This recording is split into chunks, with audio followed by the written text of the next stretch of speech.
revenit la echilibru, sunt gazda noastră, psiholog Elena Harbour, iar astăzi vorbim despre dragostea narcisicului. Având în vedere că narcisicul nu iubește, am subliniat cumva acest termen, pentru că aș vrea cumva astăzi să aduc puțină claritate în ceea ce înseamnă iubirea pentru narcisic. Vorbim despre narcisic în mod special pentru că de multe ori, de foarte multe ori, aș putea spune chiar de prea multe ori, apare în discuție love bombing-ul pe care îl face narcisicul și deopotrivă și psihopatul. Dar ne interesează în mod special narcisicul pentru că este mult mai frecvent, mult mai susținut din punct de vedere al societății ca tipologie de succes. Dragostea narcisicului este caracterizată de obsesie și dependență. Dragostea narcisicului nu se naște prin împărtășirea sentimentelor, prin un preludiu în care cei doi se cunosc, află ce rezonanță au, ce puncte comune au, ce așteptări, dorințe, vise să aibă pentru un viitor comun. Dragostea narcisicului nu înseamnă nici măcar afiliere emoțională, ci totul se produce aproape spontan, foarte puternic. Dragoste la prima vedere. Ne-am văzut, ne-am plăcut, mi-a rămas în minte gestul tău, mi-a rămas în minte zâmbetul tău de cele mai multe ori. În general, psihopatia și narcisicul sunt atrași de zâmbet. Dacă ai zâmbit, înseamnă că ești disponibilă și mai mult decât atât, îl inviți. Nu este zâmbetul o caracteristică a politeței. Nu este zâmbetul o caracteristică a unei jovialități, ci este o invitație directă către ei. Explic acest lucru pentru că de foarte multe ori am avut ocazia să mi se povestească din partea narcisicului visul unei povești de iubire și de și mai multe ori am avut ocazia să mi se povestească de către victima narcisicului cum s-au întâmplat lucrurile. Spre deosebire de basmul narcisicului, fantezia iubirii totale, necondiționate, absolute, ideale, perfecte, pentru că toate aceste cuvinte narcisicul le folosește în expunerea și în descrierea sa. În această poveste, lucrurile se întâmplă spontan, ca și cum se aprinde un bec. Acolo ești, ea este, aceea, unica, extraordinară. Extraordinara în care el regăsește tot ce și-a dorit vreodată. Cea care îl poate face să se schimbe de la un afemeiat să devină bărbat de casă, de la o femeie plictisită de o grămadă de invitații, de la tot felul de nevrednici, la un bărbat care a captivat-o complet, spontan, din prima.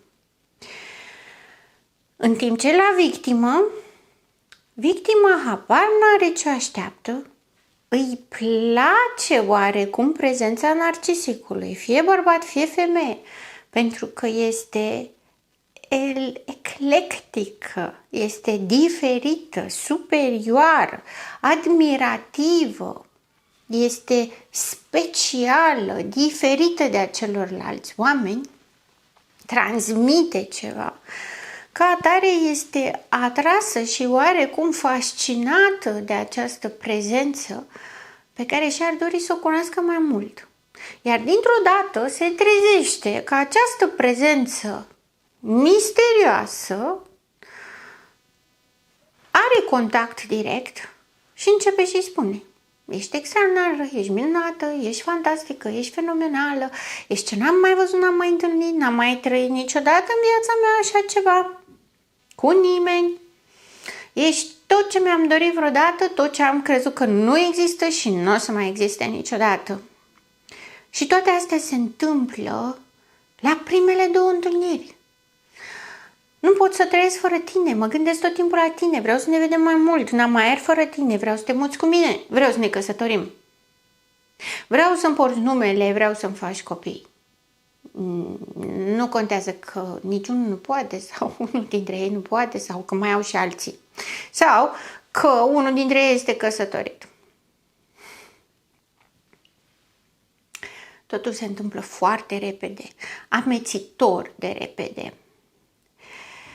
În această perioadă de curtare și acaparare a victimei, narcisicul derulează în mintea lui o poveste a unei iubiri ideale.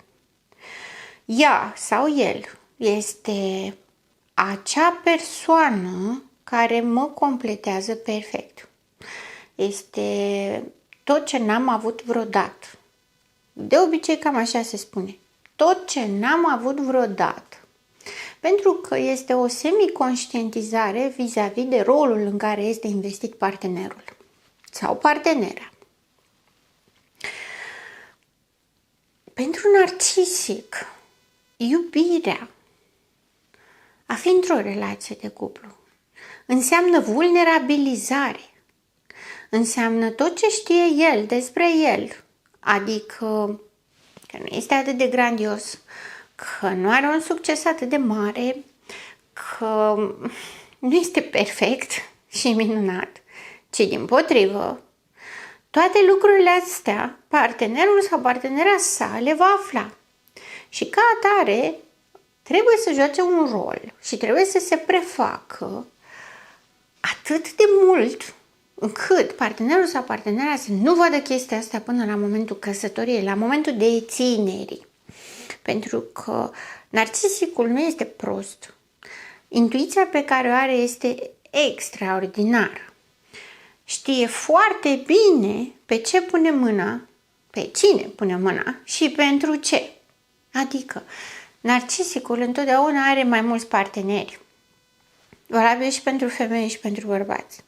Narcisic.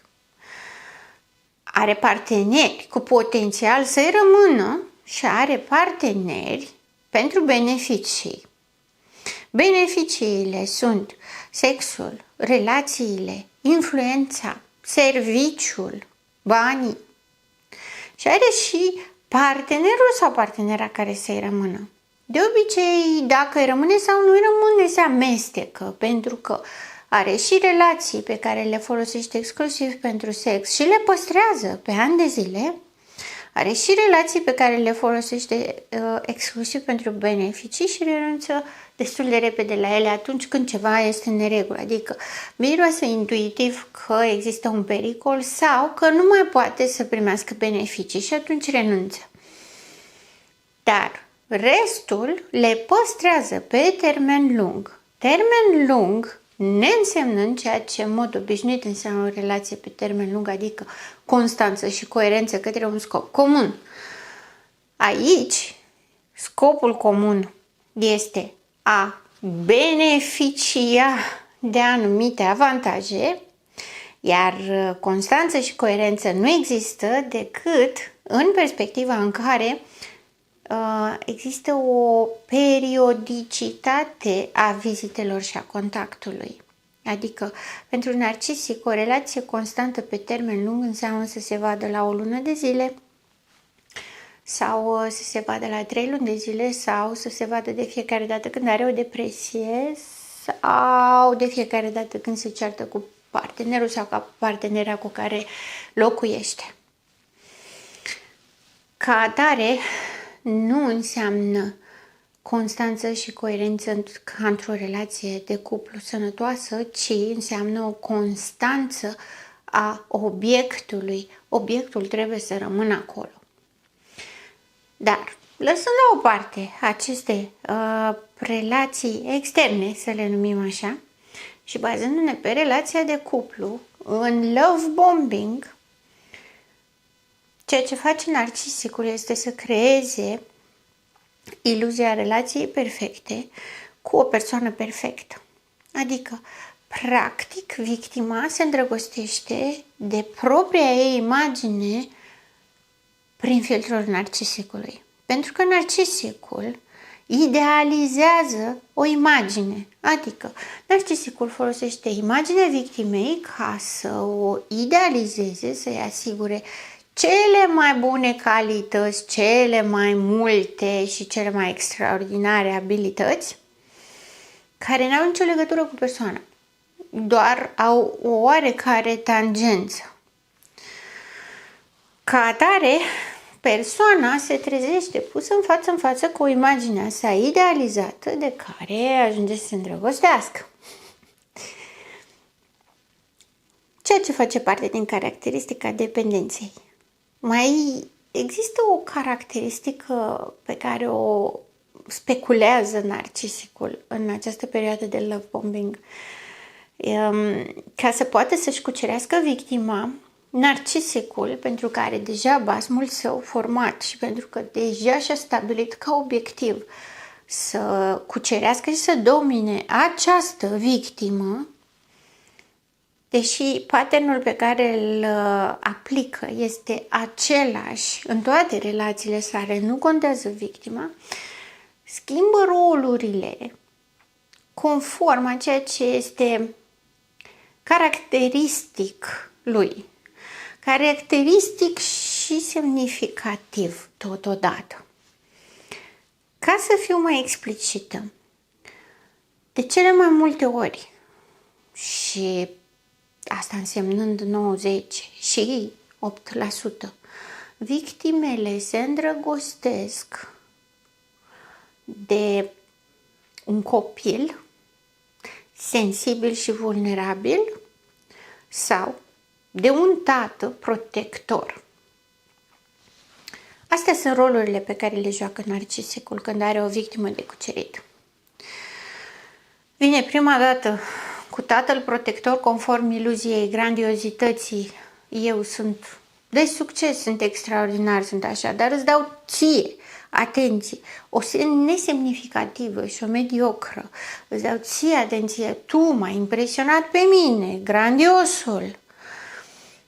Eu am grijă de tine, te protejez, te iau și pe tine în lumea mea, te duc să-ți arăt cât de extraordinară este lumea.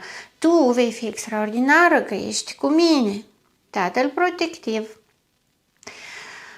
Când începe să dea rateuri pe zona de tată protectiv și o parteneră, viitoarea victimă sau actuala victimă, cere să vadă mai mult din bărbat, el se victimizează, este sensibil, îi arată momente de ale lui, din crizele lui de gelozie sau nervozitate, le transformă în ceilalți mi-au făcut, ceilalți m-au nedreptățit, se victimizează, dar se victimizează erigându-se într-un copil sensibil și vulnerabil. Lucru care accesează în victimă instinctul matern pentru protecție. Astfel, narcisicul încearcă să introducă o echivalență între eu te protejez pe tine ca tată, tu mă protejezi pe mine ca un copil sau ca pe un copil. Ca atare induce din start victimei nevoia de protecție și de susținere. Ca atare, el începe și își manifestă tendințele narcisice, oscilații, capriciozitate, persecuție, nemulțumire, dramatism, exagerare, capriciozitate, instabilitate, crize de nervi, învinovățire, arunca vina și rușinea pe partener, iar partenera sau partenerul se simte obligat și nevoit să își mențină rolul pentru că este un copil, nu? Dacă ai un copil și copiii sunt obraznici și sunt năzbătioși și tot trebuie să iubești, așa și pune problema narcisicul că el este un copil care trebuie protejat, iubit necondiționat, indiferent ce prostii face. E foarte conștient ce prostii face. Și deși încearcă să pară că le face ca și cum ar fi doar scăpări sau greșeli, că asta și spune, ești tu fraieră, că eu am glumit sau de ce e așa în serios, că nu era serios. Ele sunt foarte conștientizate și sunt răutăți pe care le face intenționat pentru dominare și putere. Vreau să subliniez în mod explicit relația de cuplu a narcisicului, indiferent ce spune narcisicului, este menită din start, din momentul în care se naște această obsesie, este menită eșecului și distrugerii. Pentru că narcisicul creează aceste apropieri doar cu scopul de a se elibera de această vulnerabilitate a sa, de a se elibera de dorința obsesivă de a fi iubit, adulat, idolatrizat. Nu suportă chestia asta despre sine. Nu suportă să fie tratat așa, deși așa pare că cere. Ca atare, intră în aceste relații, își trăiește rolul acesta ca să cucerească, iar în momentul în care vede că este tratat așa, dorința lui arzătoare este să scape de acea persoană, pentru că îi atacă însăși iluzia grandomaniei, însăși dorința sa de a fi superior și peste toate, adică exact de a nu fi vulnerabil. E un paradox, nu? Adică își dorește cu disperare exact ceea ce îi e frică cel mai tare. Că frica narcisicului, una dintre cele mai mari frici a narcisicului este să nu fie abandonat sau respins. Și ca atare, el exact asta provoacă. Doar că vrea el să abandoneze, vrea el să părăsească și nu altcineva pe el. Tocmai de aceea am o problemă să spun dragostea narcisicului. Pentru că dragostea nu are nimic a face cu ceea ce trăiește, simte, crede narcisicul. Ceea ce face concret narcisicul nu se apropie de relația de dragoste sau de iubire. Este o relație de posesie, de acaparare, în care narcisicul încearcă să sugrume victima, să o transforme în cine este el, ca apoi să poată să o abandoneze cu cea mai mare lejeritate, nonșalanță, lipsă de vinovăție, având senzația că așa se ușurează, se dezlipește, își neagă complet vulnerabilitatea care l-a adus în punctul de a avea nevoie să-l iubească cineva. Urăște lucrul ăsta, deși este esența vieții lui și este lucrul pe care îl caută toată viața lui în mod activ și determinat. Asta va spune, cu asta își câștigă victimele. Are nevoie de iubire, oho, mare, doar că nu o primește, nu și-o traduce, nu acceptă și trebuie să o distrugă. Garantat, inevitabil, nu există altă variantă. Și nu există nu pentru că spun eu, ci pentru că el nu oferă alte variante. Structura lui nu permite să existe alte variante. Este singura dinamicitate care are sens pentru el. Pentru el, iubirea înseamnă abuz, înseamnă pedeapsă. Pentru că asta a primit el. El, când a iubit, a fost pedepsit. El, când a iubit, a fost ridiculizat și umilit și nu vă gândiți că o să-i treacă dacă este iubit corect. El asta spune. vreau să fiu iubit corect, vreau să simt iubire, vreau să mă iubești cum nu m-a iubit nimeni în viața mea, am nevoie de asta. Are nevoie de asta, e adevărat. Pe de altă parte, felul în care s-a structurat el înăuntrul său nu-i permite să primească iubire, pentru că dacă primește iubire, încetează să existe. Iar pentru el, dacă primește iubire, este cea mai mare dovadă că va fi pedepsit, abandonat, umilit, jignit, distrus, anulat. Ori asta face el cu victima. Pentru el asta înseamnă iubire. Pentru el iubirea înseamnă să-ți dau obiecte. Dacă îți dau obiecte, înseamnă că te iubesc. Dacă tu primești obiectele, înseamnă că tu accepti abuzul. Pentru că iubirea lui înseamnă abuz.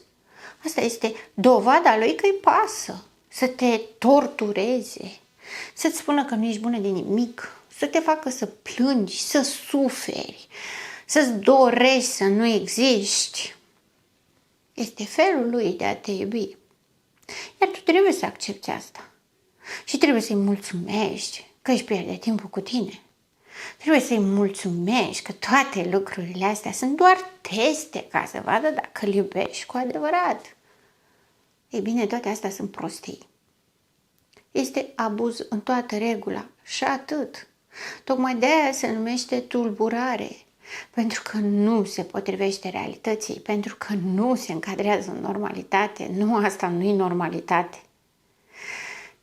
Indiferent ce experiențe de viață ai trecut, indiferent cât nu ai fost iubit, dacă ești sănătos și nu ești tulburat, iubești și primești iubire.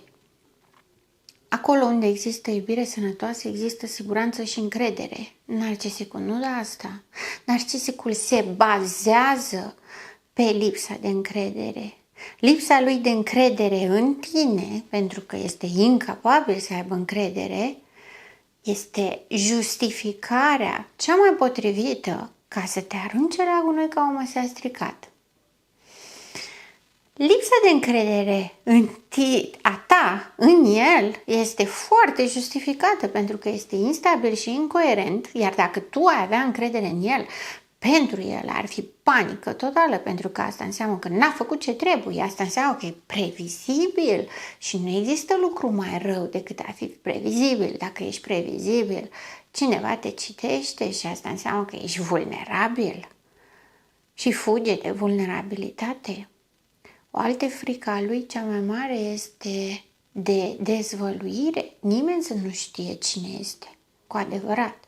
Ca atare, partenera lui de cuplu sau partenerul ei de cuplu este cel mai mare dușman, pentru că are acces la toate informațiile, la toate momentele vulnerabile, la toate momentele în care obosește, la toate momentele în care uită să se prefacă și se vede cine e. Ca atare, da, trebuie distrus. Ori stă acolo și este preș, cățel, obiect, ca să nu aibă niciun cuvânt de spus și să nu poată să-i facă vreun rău sau, Doamne ferește, să-l iubească, trebuie distrus, eliminat. Pentru că trebuie mai mult decât orice ca să supraviețuiască, să păstreze iluzia grandiozității, toată acea imagine pe care și-a construit-o în toată viața sa de a părea perfect, impecabil. Narcisicul întotdeauna își dorește să fie perfect, depune foarte multe eforturi pentru asta, ca atare nu poate accepta ca cineva să compromită în vreun fel, în orice fel, acest lucru. Mai există problema lipsei de sex în relații. Pentru că dacă victima, parteneră sau partener îi acceptă toate oscilațiile, contradicțiile, minciunile, trădările în numele iubirii și rămâne Narcisicul pedepsește prin absența sexualității, absența relațiilor sexuale cu partenerul sau partenera sa. Pe lângă faptul că se demotivează, își anulează total orice fel de intenție. Păi să ne gândim puțin, dacă rolurile pe care le joacă în relație sunt de copil ca să stimuleze instinctul matern. Un copil nu poate face sex cu mama lui.